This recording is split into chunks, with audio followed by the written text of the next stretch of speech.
Queridos, nós vamos essa noite prosseguir a nossa série aqui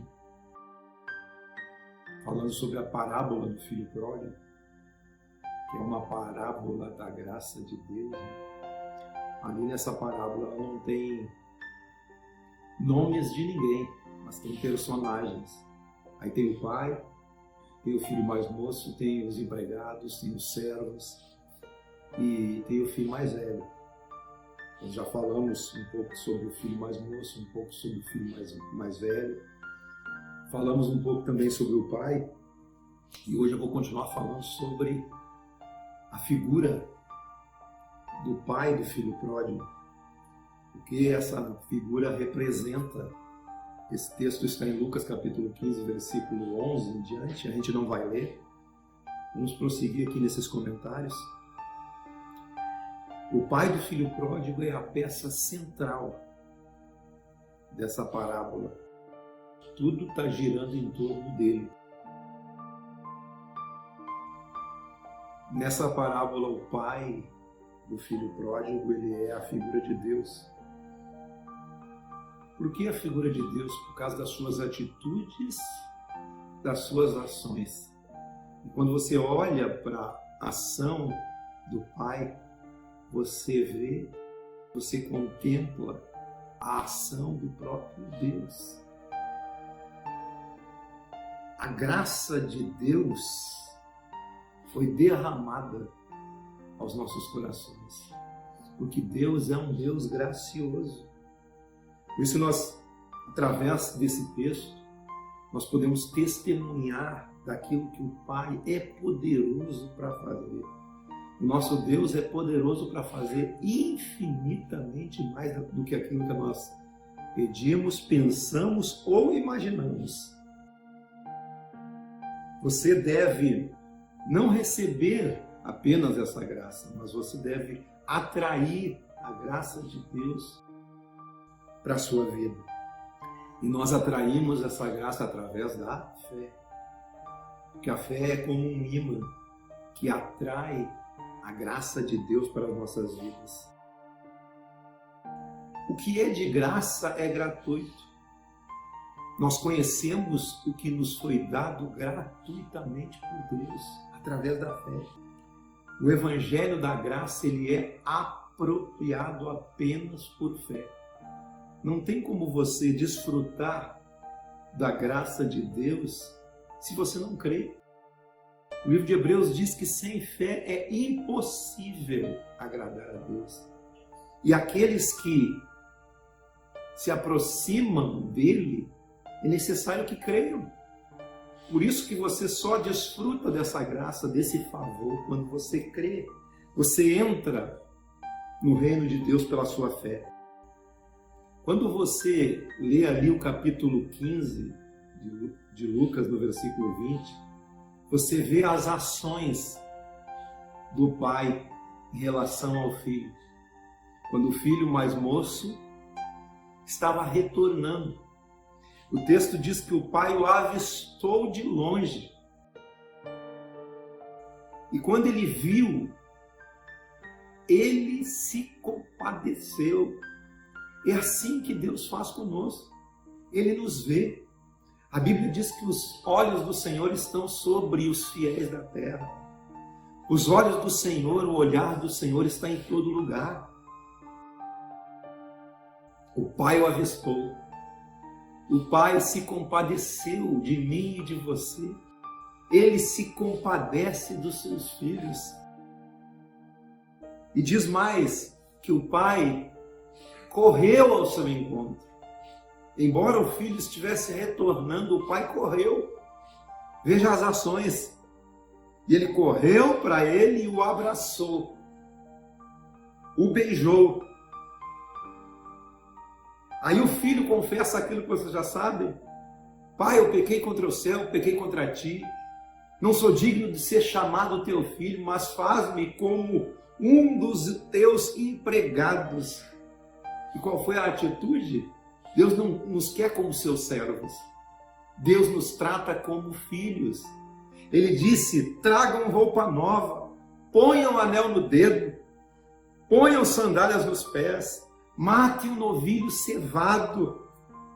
Esse menino estava perdido e foi achado. Estava morto e reviveu. Assim somos nós, estávamos perdidos e fomos encontrados. Nós estávamos mortos nos nossos delitos e pecados e fomos ressuscitados juntamente com Ele e assentados nos lugares celestiais nele. A parábola do filho pródigo, do filho que saiu, é o retorno de todos nós aos braços do Pai, aos braços de Deus, à presença de Deus. É o ingresso no reino do Espírito, no seu reino, no reino de Deus, no reino do Evangelho. Esse é o milagre dessa parábola, a obra de Deus que alcança os seus filhos espalhados por toda essa terra. Você sabe que tinha o filho mais moço e tinha o filho mais velho, que o filho mais velho não saiu da casa, embora tivesse recebido como o mais novo, embora tivesse recebido a herança, ficou em casa. E os dois filhos, tanto o mais moço quanto o mais velho, desafiaram a sabedoria do pai. Um pegou toda a herança e saiu, e abusou, e fez tudo o que quis, tudo que deu na cabeça, as loucuras da cabeça dele fez. O outro ficou em casa trabalhando, mas não sabia desfrutar daquilo que ele tinha do seu próprio pai. O pior é você estar na casa e não saber desfrutar das coisas que seu pai tem. O filho mais velho e o filho mais moço desafiaram a sabedoria do pai, a sabedoria da graça de Deus. Ao mais velho ele disse, o pai disse ao mais velho, tu sempre estás comigo, tudo que é meu é teu. Mas esse menino estava morto e reviveu, estava perdido. Olha só que graça, que amor de Deus. Um estava perdido, cheio de herança, mas perdido, gastando toda a herança. Não produziu vida com a herança que ele tinha. A herança de Deus nas nossas vidas, os valores do reino de Deus, eles têm que produzir vida em nós. Deus derramou da sua graça, Deus derramou dos seus tesouros sobre nós e nós devemos usufruir disso. O menino mais moço não produziu vida, apenas se afastou, não soube usar a herança. O outro, pelo contrário, tinha herança, não usufruiu e vivia como um mendigo em casa. Não sabia que tudo que o Pai tem é dele. Nós precisamos compreender que tudo que Deus tem é nosso. É nossa herança. Nós fomos feitos herdeiros de Deus em Cristo Jesus. O Pai deu tanto atenção ao filho mais moço quanto ao mais velho. Ele atendeu o pedido do mais moço. E apesar da irresponsabilidade dele, ele deu a herança e deixou que ele fosse e fizesse o que quisesse. O mais velho tinha medo do pai. Não tinha liberdade nem intrepidez que tinha o mais moço. Ele não tinha liberdade para usufruir do que era realmente dele. Essa parábola, ela fala de graça. A graça é algo que é dado a nós. Não é por mérito. O que é meritocracia? Você faz para receber.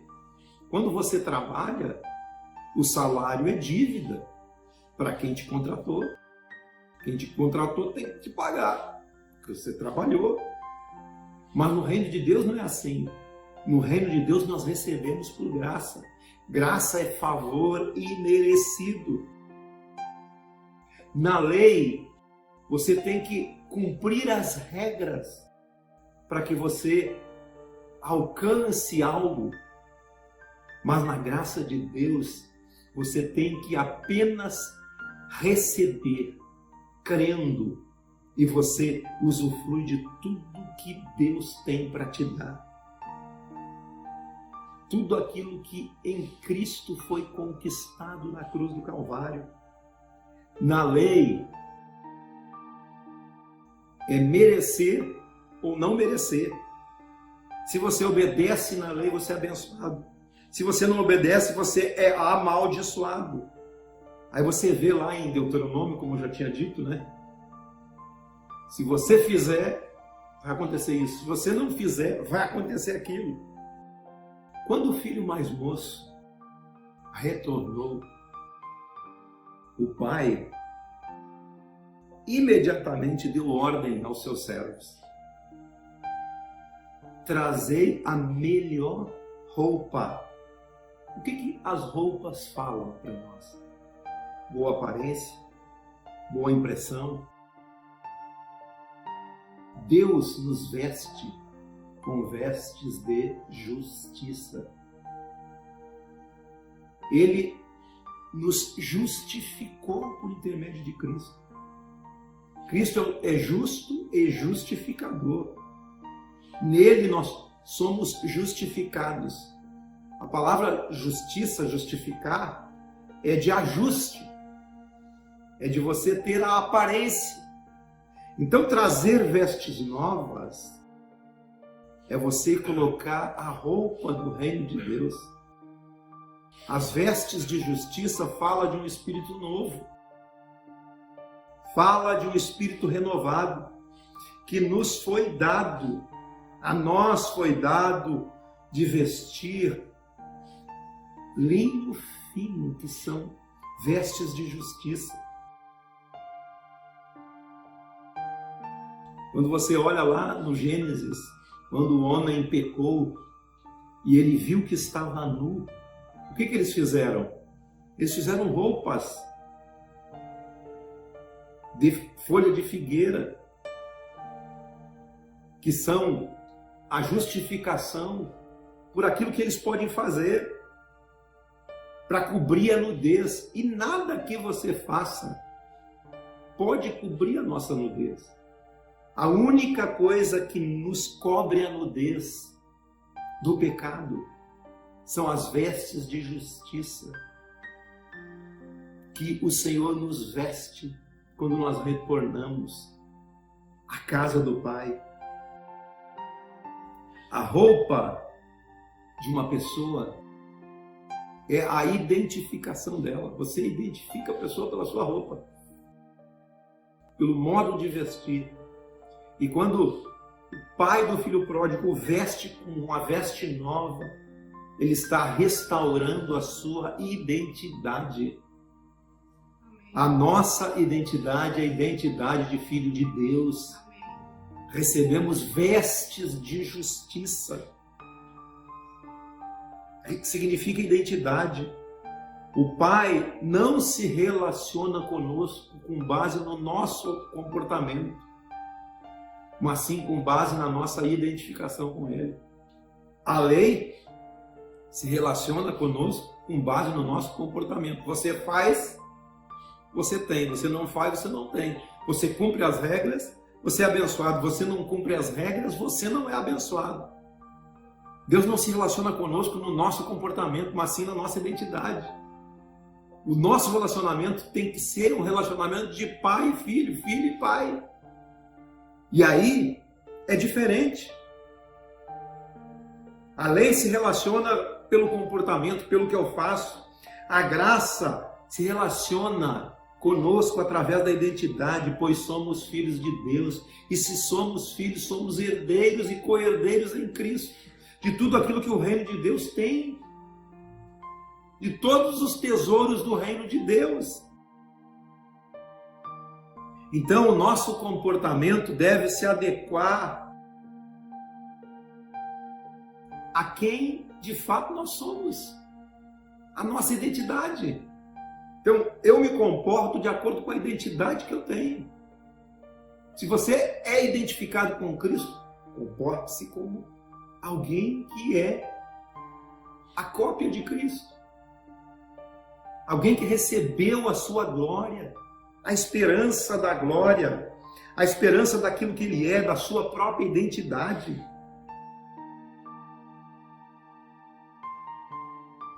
Nossa identidade, queridos, de filhos de Deus, é inegociável. A identidade define comportamento. A sua identidade em Deus define como você se comporta. Se você é filho de Deus, você se comporta como filho de Deus. É identidade, é identificação. É veste de justiça. Tal pai, tal filho. É assim que é no reino de Deus. Por isso que a identidade define você e não o comportamento. Você tem que se comportar de acordo com a sua identidade de filho. E a sua identidade é que define. O filho pródigo não tinha clareza da sua identidade. Por que ele não tinha clareza? Porque ele disse: pai, me faz como um dos teus empregados. O pai imediatamente disse: traga uma roupa nova para ele. Vista-o. Hoje em dia, a maioria das pessoas não tem clareza de sua identidade em Cristo. Por que o filho pródigo estava perdido? Porque ele não conhecia sua identidade. Por isso que ele saiu da casa. Ele estava perdido por causa que não conhecia sua identidade. E acabou tendo um mau comportamento. E isso que levou ele a sair de casa e se perder. Quanto mais nós conhecemos nossa identidade de filhos de Deus, de participantes do reino de Deus, de alguém que tem autoridade no reino de Deus, mais nós entramos para dentro desse reino e mais nós nos identificamos. E mais isso muda a nossa maneira de caminhar, de ver as coisas, de olhar, de enxergar, de ouvir, de ter percepções. O caráter do Pai. Olha o caráter de Deus na parábola dos trabalhadores que ele assalariou. Lembra que eles assalariou uns de manhã, outros às 10 da manhã, outro ao meio-dia, de tarde, até às 5 horas da tarde ele contratou. 6 horas encerrou o turno, e ele foi pagar todo mundo e pagou todo mundo igual. Aí quem trabalhou mais achou que era injusto. E o que é que a parábola diz? Acaso eu sou mau se eu quero ser bom com esse que trabalhou apenas 1 hora? Assim é Deus. Deus, Ele é justo conosco. Ele paga o que Ele ajusta conosco. Por um acaso eu não ajustei com vocês lá tanto no final do dia? Assim eu vou pagar para todos. Por acaso sou mal aos teus olhos se eu quero fazer o bem com esse? E muitas vezes as pessoas, vocês sabem disso, muitas vezes as pessoas acham que Deus é injusto,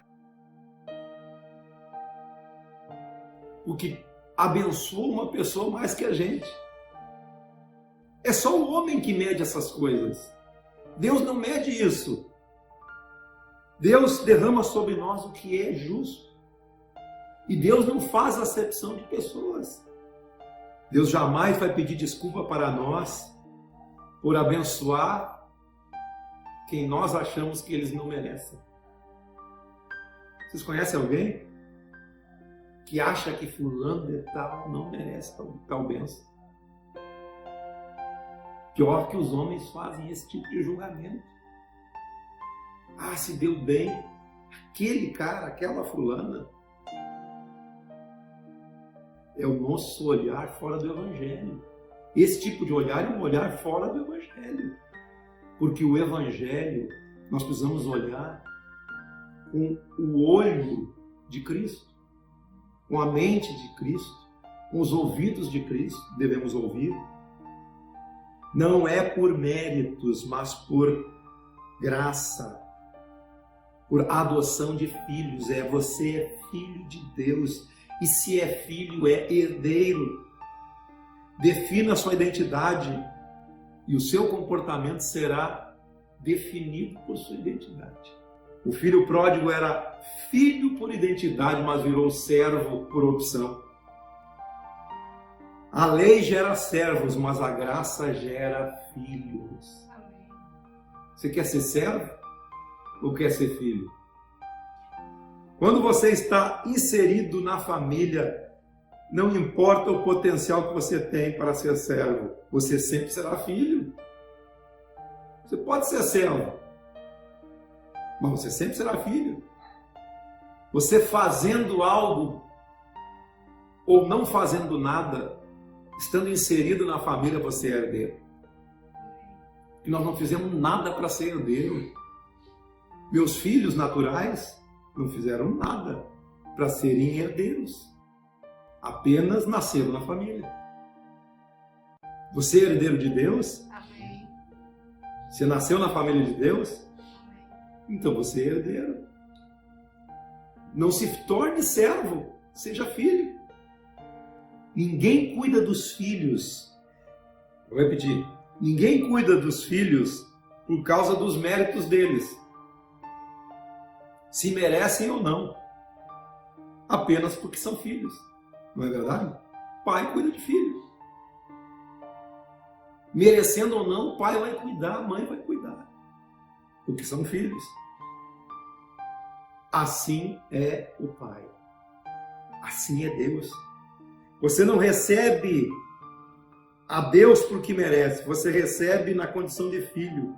A lei se relaciona com base no comportamento, mas a graça se relaciona com base na identidade que você tem de filho de Deus, quando você é inserido na família. Agora você é participante de tudo que a família tem. A família de Deus. Não importa o que um filho faça, ele nunca deixa de ser filho. Ele sempre vai ser filho. Ele sempre será herdeiro. Quer o pai queira ou quer não queira. Quer a mãe queira ou não queira. Filho é filho. O pai sabe o que o filho é filho. Não adianta o filho querer ser servo, como o filho pródigo voltou. Faz a mim como um teu trabalhador, como um jornaleiro. E o pai já restaurou a identidade. Você é meu filho. Colocou autoridade, anel no dedo. Colocou sandálias nos pés. Sandálias nos pés, um novo caminho. Somos muitas vezes sugestionados a dizer que não sou digno de ser chamado teu filho. Quantas orações dessas nós já fizemos? Eu não sou digno. E quantas vezes, nesse momento, o Pai nos estava colocando uma roupa nova em nós. Você é meu filho. Não aceite troca de identidade. Se imponha na sua identidade. Eu sou filho de Deus. Sou herdeiro. Você não é servo, você é filho. E você é filho não porque merece, mas porque você nasceu na família de Deus. Todos aqueles quanto creem no seu nome, deu-lhes o poder de serem feitos filhos de Deus. Os que não nasceram da carne, não nasceram de sangue, nem da vontade humana, mas da vontade de Deus. João capítulo 1, versículo 12 em diante. 1 João 3:1. O grande amor do Pai por nós a ponto de sermos chamados filhos de Deus. E de fato somos filhos de Deus. Então conheça a sua identidade. Você é filho de Deus. Filhos de Deus não são os que guardam a lei, mas são os que recebem no seu coração. São aqueles que creem no seu nome e recebem esse favor de Deus, recebem essa graça de Deus.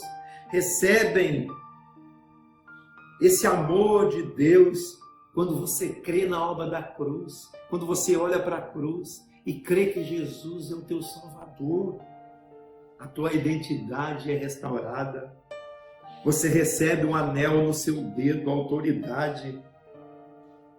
A sua identidade, queridos, é o seu maior valor.